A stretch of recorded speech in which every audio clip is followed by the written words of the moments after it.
Hello. Welcome to Responsible Chicken Breeding. Do you recognize us? Yeah. I'm so sorry we missed last week. Unfortunately, about this time last week, Jim was desperately trying to get a Wi-Fi signal and I was having to put my dog to sleep. So it was not a great day. So I'm so sorry. That's a bummer. That's a yeah. bummer. Oh, look. I like when I see people say, "I am excited to see you." Yeah, that was I was on the verge of trying to, well, I would have been heading to the airport in Senegal, Africa fairly soon. But guess where I am today, Karen? I'm in your state. Oh, I went from Senegal last Monday to North Carolina today. So, and I'm at, you remember a good SPN friend of ours, Mr. Todd Morse. I recognize that room now that you say that. Yeah. Yeah, Yep. that's true. You would recognize it. We had many meetings up here. Yep. Yep. Anyways, when I go to Africa, Melissa's mom, who doesn't live too far from you in a little Right. place called Pittsboro, North Carolina, she comes and hangs out with Melissa when I am off in Africa. So we drove down to Todd and Lisa's Airbnb. It's called, the farm is called Intended Way Farm. What's their Airbnb called? I can't remember now. Todd and Lisa's Airbnb. It's called. What happened? Oh, be quiet. Yeah. What are you doing? Anyway, so we, we drove down here, stayed last night, and I was just enjoying some great time with Todd and Lisa. And Melissa took mom home today, so they should be nearing your area fairly quickly if they're not there already. So, anyway, yeah, how old was your puppy dog? Well, it's true. She was 13, but she seemed young. She didn't have any health problems whatsoever. And so it was a surprise. And you were telling me backstage your old decrepit dog that you thought would die sooner is still walking around the house, and she's blind. Yeah, she's blind and deaf and 16. So and pees everywhere, you said. Well, yeah, wherever she feels like it. She'll go. She's got a technique. She pees in her diaper so that her diaper gets heavy and falls off, and then she immediately goes and pees somewhere else so that she's free. She likes. You know what? Oh my gracious! What does that have to do with responsible chicken breeding? Oh, that's a good point. Nothing. Yeah. So, what did we do? Oh, 2 weeks ago we had Abigail on here. Yes. She was awesome. By the way, I think that's become our most watched show. Have you checked lately? No, I can't let that burden my brain at this point. Yeah. Yeah. Well, as you guys all know, that Karen not only produces our show, but she also runs the kennel. And you were telling me kennel activity is increasing. That's a very good thing, isn't it? Absolutely. We desperately need it after last year. People have started traveling again. So yeah, makes your life a little crazy, but it sure makes a bank account a little more comfortable. Yes. And just so you know, it's called a Mighty Oak Bed and Breakfast. So that's it. Mighty Oak Bed and Breakfast. We highly recommend it. We've had many chicken meetings here. We've done seminars here. Todd there has a certified flock for SPN on Delawares. They were one of the very original Delaware breeders in SPN USA. They provided Delawares for multiple breeders across the state. Hey, look at Jake here. We don't normally do this, and Karen might get on my case. No, I put it up there so that you can say it. Yeah. Yeah, you'd like to suggest a topic? Jake, you can suggest all you want. Never ever do we promise to discuss it, but you can surely recommend it. And so yeah, you suggest away. That is keeping Oh, that's easy. That's fun. Yeah. You want to give them a quick hint as to what we can talk about when we go in depth? Well, yeah, keeping size up in your standard bred poultry is that's a matter of selective breeding, and we could do that in one of our, what do you call it? You have a special name for it when we're selecting. Oh, the selection spotlight. So there we go. Now we've got a topic for our next selection spotlight. We'll do it, Jake. Yeah, Jake, where do you live, buddy? Or what kind of chickens do you have? I don't know. I shouldn't be having all this personal conversation with one of Today our. is a weird day. So go for It it. is Yeah. a weird day, Yeah. but this is fun. So I don't think it's weird at all. It's a little bit more up close and personal. So, That's right. Jake, where do you live, buddy? We're waiting. No, I'm Oh, just no, kidding. All right. no. He'll be there when he gets there. So, Yeah, all right. So yeah. we're gonna do Wait a Africa minute. Wait a minute. today. Wait a minute. Wait a All minute. right. Since this is unusual, how are your birds? Doing well. I have to say we're going into July. It's been a hot June, and thanks to my new feed rations worked on with Jeff, I'm still at like a 60+% lay rate with my 3 and 4-year-old hens. It's been good. I know that's nothing for a 1-year-old sex link, but for a 4-year-old Rhode Island Red, I'm impressed. So That's awesome. And since I'm in your state, it is kind of grossly humid out right now. yeah, yeah. And you're a little farther south, so it's probably a little worse. Yeah, So, I'm usually getting like no eggs. I'm usually at like a 10% lay rate this time of year. And so it's been good. And now that everybody's singly housed, I know exactly who they are. So I'm excited. I could shout them out, but they don't watch the show, so I won't do that. But so Jake is from north of San Francisco. That's great. Jake, I used to live in a place called Sonora, California, which is 2 hours due east of San Francisco. That's when I worked in the turkey industry, and we raised about 1 million organic turkeys a year. And but anyways, I'm glad you're dialing in there, Jake. So, Karen, how many chicks do you have out? a little under 200. Wow. So. And I'll be coming to see those this fall, late fall, early fall. I will get you to come as often as I can. So we'll see. Yeah. Yeah. Well, and all reds? They're all reds, right? Yep. Yep. And you know exactly who the mommy and daddy are. Exactly. Every one of them makes me happy. That's called pedigree breeding. Just like you and I are pedigree. We know exactly who our know who my parents are. Yep. Yeah, you do. Not everyone does, but at least you and I are pedigree. That's for sure. Yep. Yeah. So may not have been on purpose, but we are definitely pedigree. So. All right. So I want to ask you some questions about Africa. You go there all the time. I honestly have never really dived too deep into what are you drinking? Wine? No. I just there's a water jug right here up and it is a wine glass, but it's water. So I won't do that on the show. That's cool. You found a little Senegal map.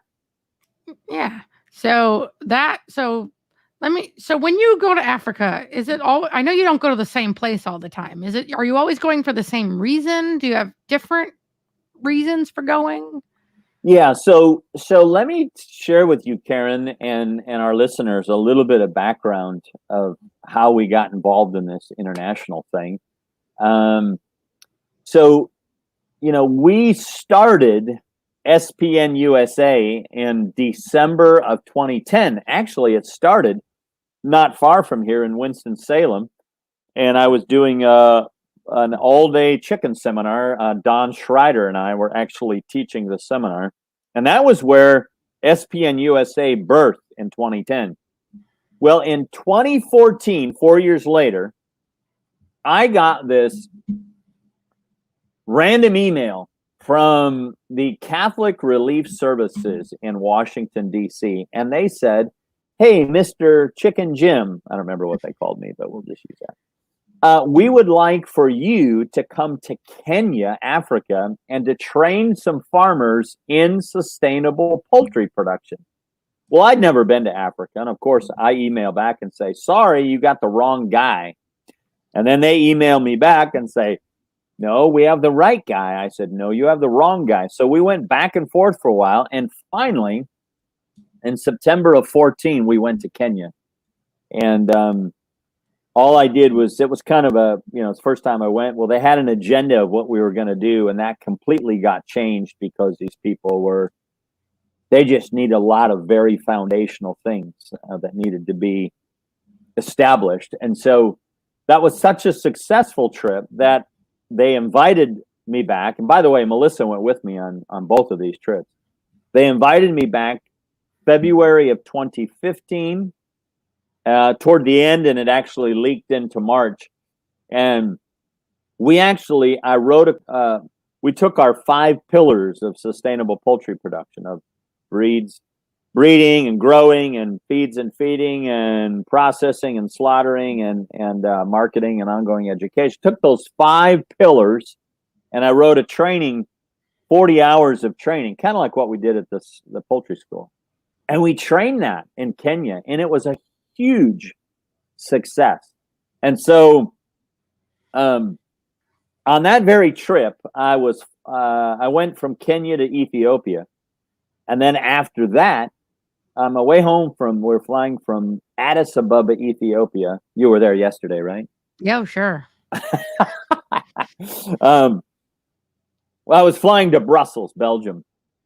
And I'm like, this isn't going to work. We can't just fly in, teach these people, and leave. There's got to be more to it, similar to what we do in the U.S., what we're training and coaching and mentoring. And so I wrote kind of this 5-year plan. When we go into a new country, what do we do, and what's the plan to help develop sustainable poultry production? So that's kind of the short version, how it happened and how this whole thing birthed. Now, so we're about only 6 years into the Global Poultry Initiative, and we're active right now in Cameroon, which is kind of Central Africa. I just got home last week from Senegal, Africa, which is Western Africa.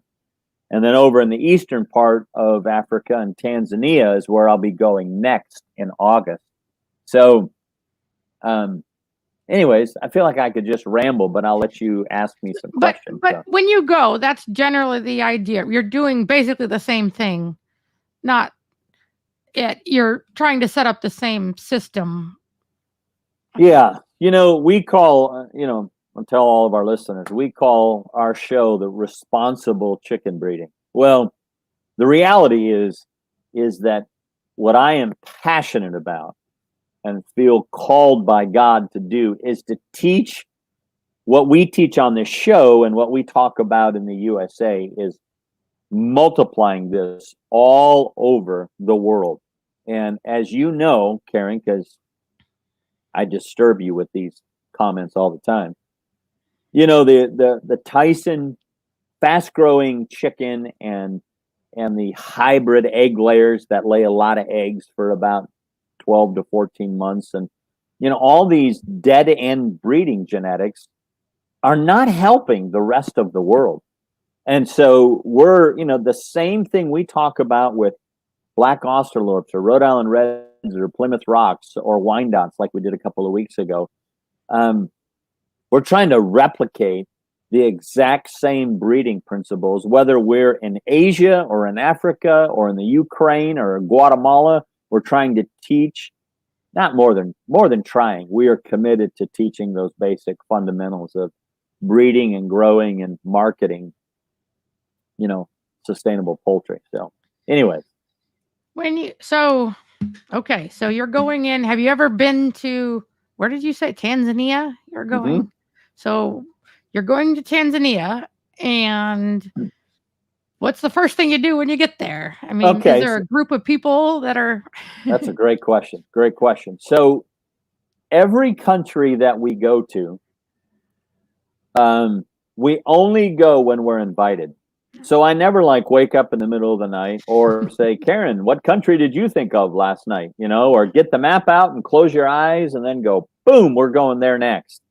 And so whenever we go to a new country, we only go by invitation. So everywhere I've been outside of the U.S., we've been invited. And I should interrupt because you've sort of said it before, but the we, at first it was you, but now there's a we, right?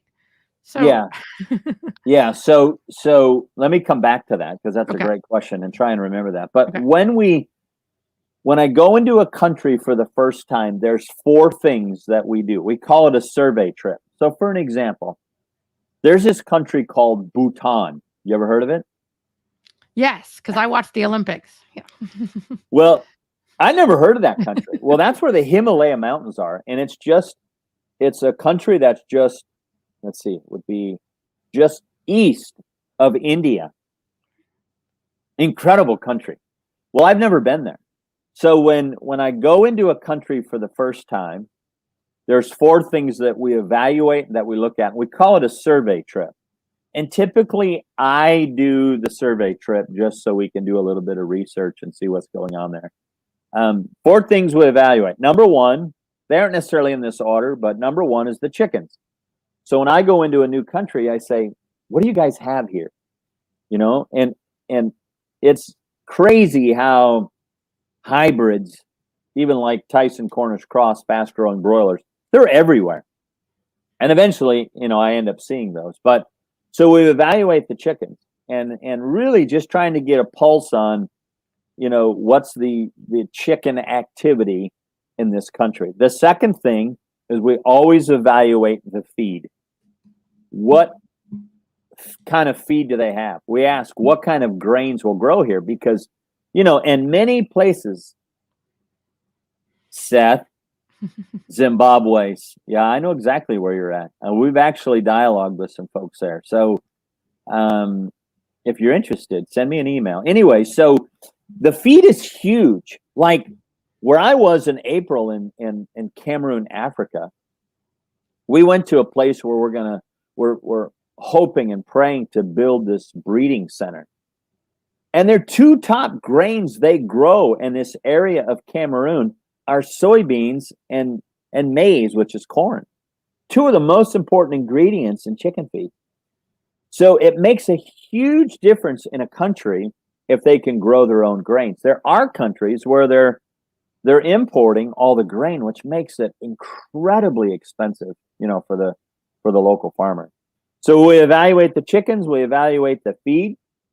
We also evaluate the climate. Now, most of those climates are hot, tropical, but some of them are high in elevation. So we're able to rate, you know, look at doing something a little differently with the birds. And then the 4th thing that we evaluate on this survey trip is the people. Because you know this, Karen, of all the years that we've been doing SPN USA, if you get somebody who just thinks they love chickens and they think they want to breed chickens, that doesn't necessarily mean they're a breeder.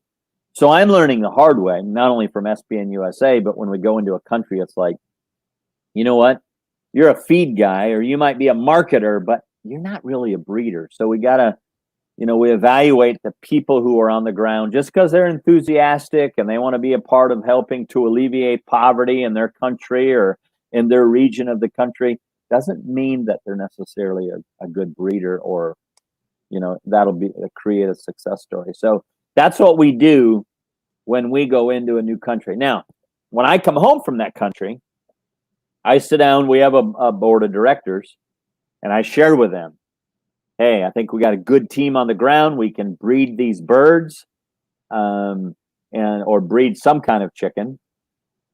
And I think we should move ahead with a partnership. And then typically there's an organization, an indigenous organization, and then the Global Poultry Initiative, and we'll enter into a partnership together, and that'll last a minimum of 5 years.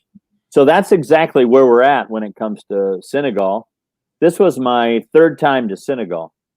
In April, that was my 5th time to Cameroon, and I've been to Tanzania twice. So you can see that we're building these relationships with those countries. Now, when I go to Bhutan or possibly Guatemala in October, I haven't been to those countries. So we'll do those initial survey trips and then develop a plan, a strategy of where we're going to go from there. So that makes sense?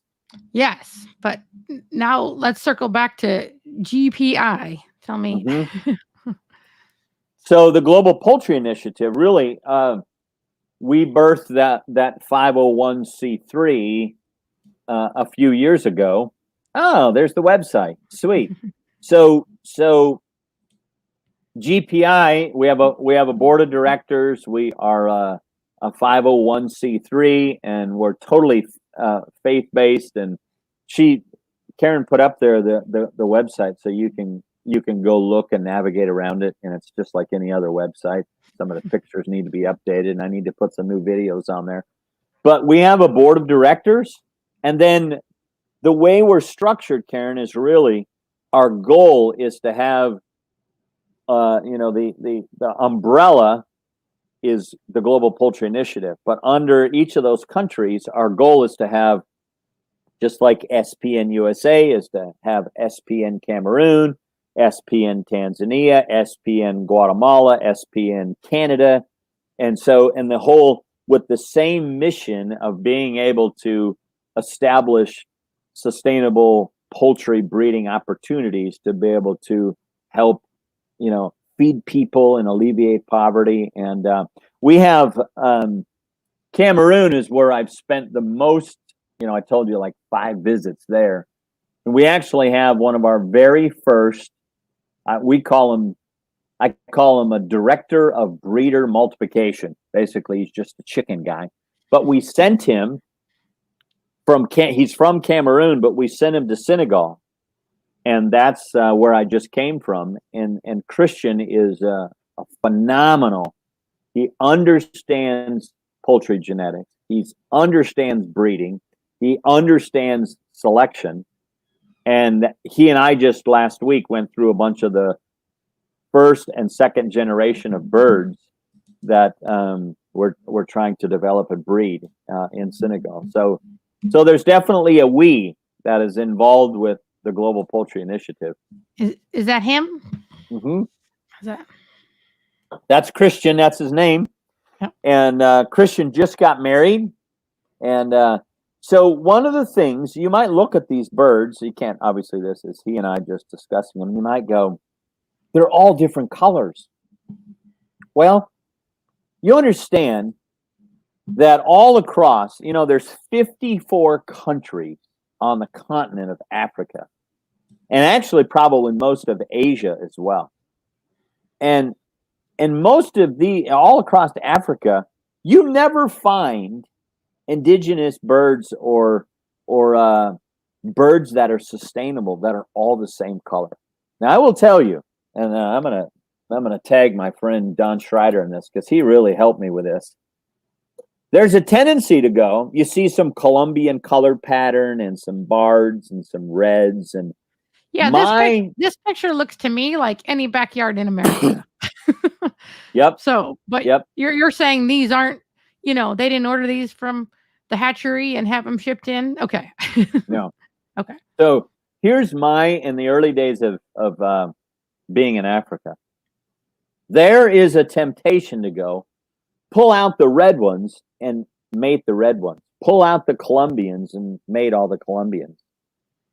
But the personality of indigenous chickens all across Africa are all different kinds of color. The key is this, and I started separating a few years ago. I'd say separate the black ones and the red ones and the Colombians and the whites and the bards, and let's start breeding them. But the key is, and I don't know if this will ever change, but we're selecting birds based on production quality. So we're talking about body and vigor, and then mating those birds and increasing the production qualities of those birds, not based on color. And so it's a weird place for me because I am a diehard standard of perfection, and I'm like, you can't have a red chicken in with a cuckoo color pattern. There's some, but the rest of, I wouldn't say the rest of the world because Europeans are all like, they all got to be the same color, and North American. But we're not thinking in terms of prettiness.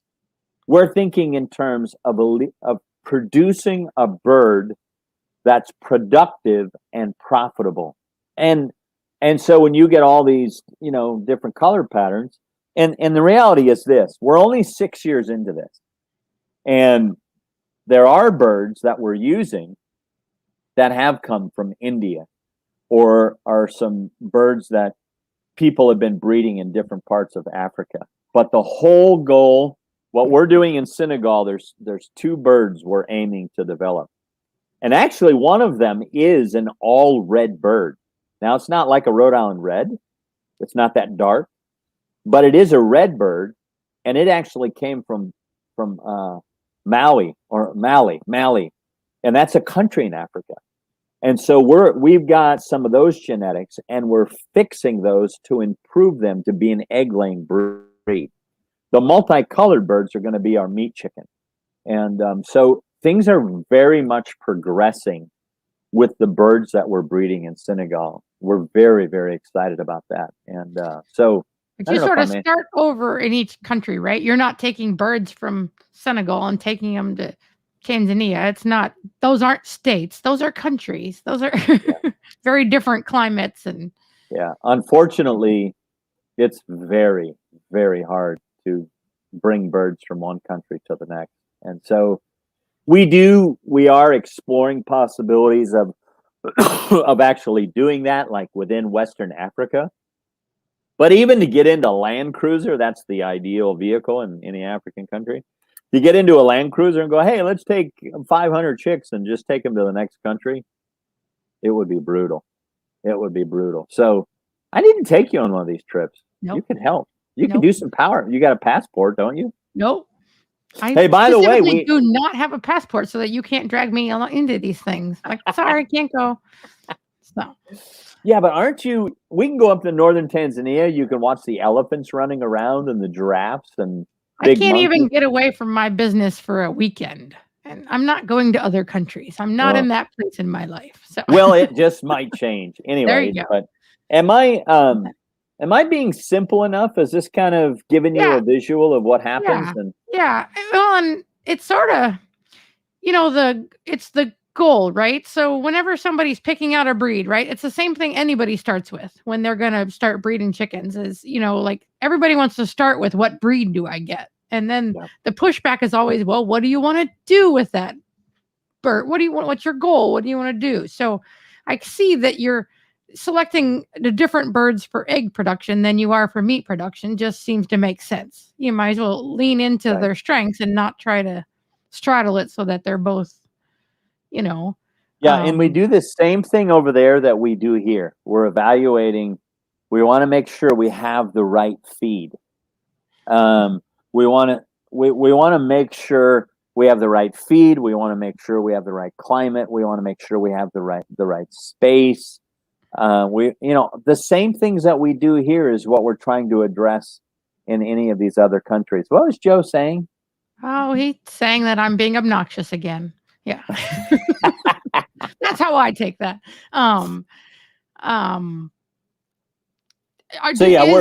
Is the selling of chicks at all part of their plan, or do chicks go for nothing there? No. Selling chicks is a huge part because no one's breeding. Okay. It's so hard for farmers because there's, I don't have the total population of Africa in front of me, but it is a lot of people.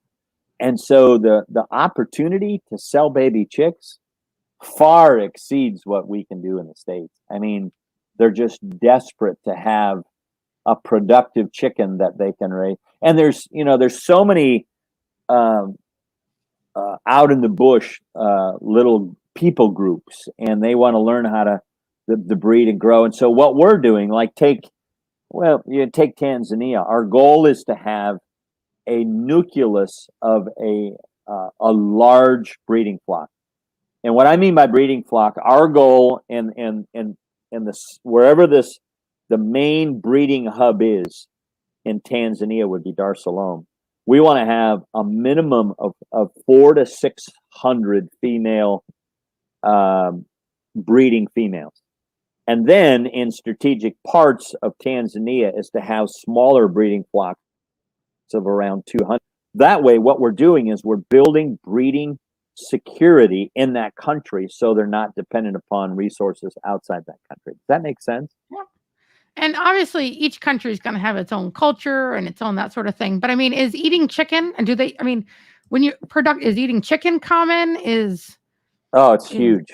Yeah. Okay. I mean, and when I started really doing my research on chickens around the world, there are chickens in every country. And you get into some larger Muslim countries, they don't eat pork. And some beef is limited and beef is very, very expensive, but chicken is everywhere. It's lesser expensive. Eggs are incredibly nutritious for children who are malnourished. I mean, what we can do to impact poverty in third world countries with just some meat from chickens and eggs is incredible. It's incredible. So in the United States, when you're trying to use standard bred birds or other things to feed people or to take to market, everybody's fighting the Cornish cross curse of they're just not used to eating heritage or standard bred birds any longer. I know there's tons of Cornish cross in all those countries too, but has it even surpassed demand there, or are they yeah, still more interested in eating the? yeah. So even though there are a lot of Tyson fast growing broilers across the globe, there's a whole bunch of people that still haven't had them. Okay. And so, they're like 50 years behind us in commercial poultry, which is good for, I think is a really, really a good thing in the sense that they still want a slower growing, it's very common when I jump in a Jeep with a bunch of Africans and I'm like, all right, show me the chickens around here. And we're driving around and I'm like, there, get that chicken right there is awesome. So I'll have like, 20 African boys going after the chicken. We're catching it for the white man. We're catching it for the white man. But they'll get their hand. And these are birds that they're used to. And they're still, because the indigenous chicken is so unproductive. I mean, literally, you can see some of the wild chickens running around in Africa look like jungle fowl from the original stuff, that where our birds are all domesticated chickens came from. And so they're very, very used to it, and there's just a shortage of it. And so you're starting with good vigor, but always. you need to up production. But nutrition can help with that, right? Feeding that bird, take an unproductive bird and feed it. Yep. I mean, that's got to help some. Yeah. Oh, totally.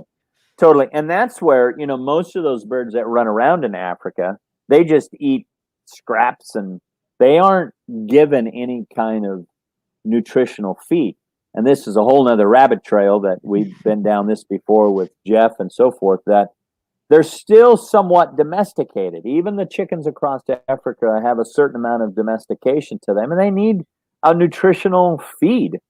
And so, I can pick up an indigenous chicken in Tanzania, and there's nothing to it. It's got no abdomen capacity. It probably lays, 30, 40 eggs in the spring of the year, and she's done.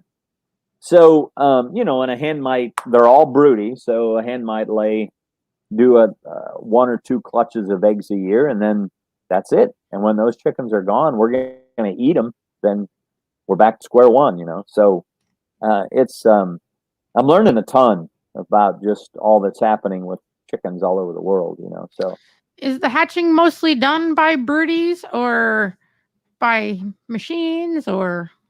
Yeah, so mostly broodies, but as we help to develop sustainable poultry production in the various countries, yeah, go ahead and throw that picture up. This is in Senegal. We have this 1,000-egg incubator, and we're definitely, we are teaching and we're advocating that the strong breeder flocks like this one in Senegal, where we can get, where we can collect a large amount of eggs, to definitely have electricity. And these incubators, you can get them in South Africa. I think that's where this one's come from. Yeah, that's what it says at the top there. Yeah. Yeah. So we're definitely advocating for volume. If you, just like we talk about here, that if you use a broody hen, you might get 6 or 8 chicks, depending on, and then with an incubator, you're going to get hundreds or thousands of them. So, but once you get to the village where you have the smaller flocks in a family, that if you don't, I mean, there's that balance, right? A productive bird is not a broody bird, but a broody bird can make babies. So that's exactly right. That's exactly right. There is a place For God put broodiness in a chicken, and there is definitely a place. There are places all over the world with no electricity.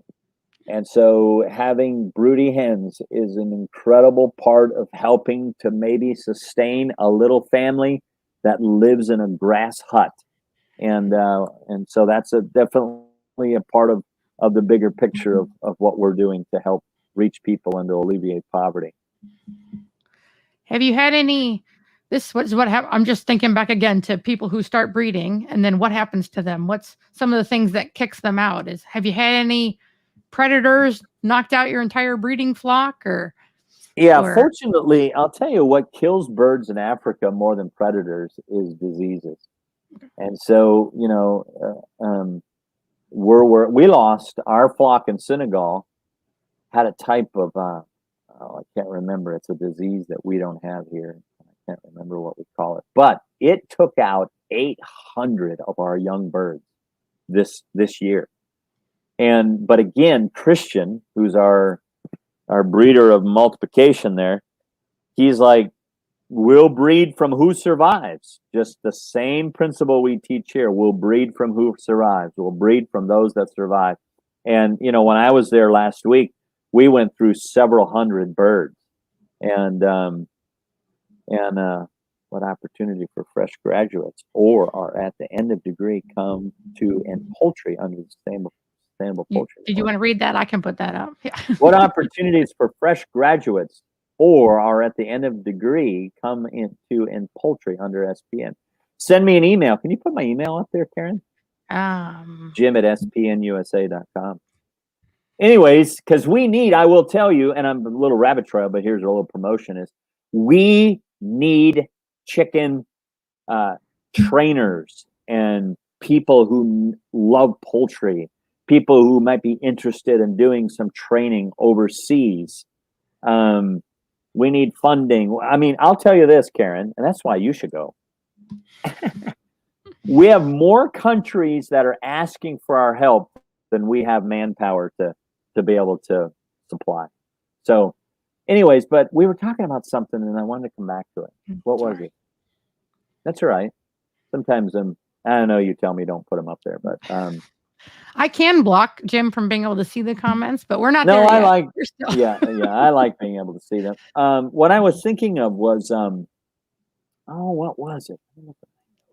Oh well. I'll just keep asking questions. So you're warmer, you're nearer the equator. Is there a breed like in the States, most across spring, or it's later in the northern, but is there a breeding season or is it all the time or how does? Unfortunately, and I'm still learning this, there's 2 seasons in Africa. Hot and then hot and rainy. So we plan a lot around the rainy season. So in breeding, you can just keep breeding year round. There's never a cold season. You know what we were talking about? We were talking about predators. I need to come back to that. Let me finish that. Because we have diseases, but predators are not all that much of a danger. If anything, big snakes. Okay. Which I don't. You're not helping me want to go, but go on. Yeah. But the greatest threat to flocks are people stealing them. Okay. I mean, people are just you got to have big protective fences, and so actual animal predators is not that bad. We lose more birds to disease than we do to predators. So I wanted to make sure we clarified and answer that question. But then the other thing, biosecurity is expensive and it's not something everybody can do. Yeah, exactly. But the other thing we were talking about was climate. Yeah. So, if anything, we've got to install systems to keep the birds cool. And there are places like this training center, this breeding center that we're looking to develop in Cameroon, Africa. It has high elevation. It was awesome there. And it's so green, like the Appalachian Mountains of southern West Virginia. But so we're you really battle 2 things. It's hot, it's more hot, and then you have the rainy season. Never And cold. and the birds are more acclimated to hot than our birds would be. But you still, I mean, there's still the physical, like the bird's temperature is hot and it can't be that much hotter before it shuts down. And Yeah. I was looking at, you sent me this picture of this breeding facility. I was like, I think I would like that. Like that just Well, I'll looks tell you what, one of the things, this is a great picture, and this will give people a perspective. You can see the breeding pens. We've created this comes from some Korean farming programs. We've created, the building is built in such a way so that the sun comes through that crack in the roof, and as the sun rotates, it hits the litter, and it heats and at certain times of the day. And you notice there's no sides on this thing. Yeah. We never, I mean, there is overhang, but this is a perfect breeder building. I was so impressed when I was here a week and a half ago. Christian, there's probably anywhere from 300 to 500 birds in this, because we were doing a lot of selection. But they were so healthy. It didn't stink. There was plenty. We still do same amount of floor space per birds, and you got green grass growing all around. And so he and his assistant, they're always cutting grass and feeding the birds. And so I was really impressed with how this building model, and this same building we're multiplying in multiple African countries because it works so well. And the key is just, and again, it's things we promote in the US and anybody, is air quality, air quality, air quality. Obviously there's other pieces, but I love to take some of you need to reach out and say, man, I want to go. So yeah, what are you going to say? Are you saying the sun, I mean, obviously they need shade for the heat, but are you saying the sun is is it killing pathogens in the soil? Is that what the moving across is? Yeah. So Okay. we definitely do deep litter methods with this. Okay. And so, and I'm not as, I don't pay as much attention to the litter process, but they built this building so that the sun, the way the building is set and the way the sun was, is that it hits certain parts of the litter, and then as the sun moves, it hits different parts, and there's always shade available for the birds, always. Yeah. And even in the rainy season, they're not standing in mud. I'm sure they never. That's if I not show good up, for anybody anywhere. Yeah. No. If I show up and they're standing in mud, you know that Mr. Jim will not be happy. All right. Let me just go through the rest of these just for. Yeah. So. Yeah. These are, I was just doing some selection. These were some first and second generation birds that we're actually taking, there's a bird that we got from India called a rainbow chicken. And there's another bird that was developed that is being bred in a neighboring country to Senegal called the Blue Holland. And we're actually crossing the two hybrid / breeds. I'm not ready to call it a breed yet because it just needs some work. But we're crossing the two to produce a meat bird. And so it's no different than when I'm at your house, Karen, and we're measuring abdomen capacity, and we're measuring, looking at heart girth and the males, and doing the same thing we do with chickens anywhere else. That's why, this stuff is all universal. And so it's really, with those really hybrids, fun. So they're sort of hybrids to start, and then you're hybriding them again. I mean, but are you trying to breed true after that, or are you keeping okay? No, you remember, and I teach this in everything that we teach, and that is that, why is there so much benefit when you breed a Barred Plymouth Rock male to a Barred Plymouth Rock female? I say, why is that so good? Because then you're going to get a Barred Plymouth Rock progeny. Our goal is to be able to produce a meat bird, maybe a different color, because, and then you got color genetics in there, and if you get, put a cuckoo color pattern or a barred color pattern on a red bird, your males are going to be all have barring in them. So there is a little bit of that sex linked gene to it. But more than anything is we're more than trying to, we are moving toward producing that when we're crossing those males. Now this is some of the birds where I remember I told you, I'm like, put all the red birds together. Well, this was some progeny. And I was just going through some selection here. And I'll tell you another thing, Karen, you'll love this. You can tell I kind of get excited about this stuff. But another thing, Karen, is you see the influence of the 150-year-old Rhode Island red from North America, the influence it has in chicken colors all over the world. And so you may look at this and go, well, these just look like some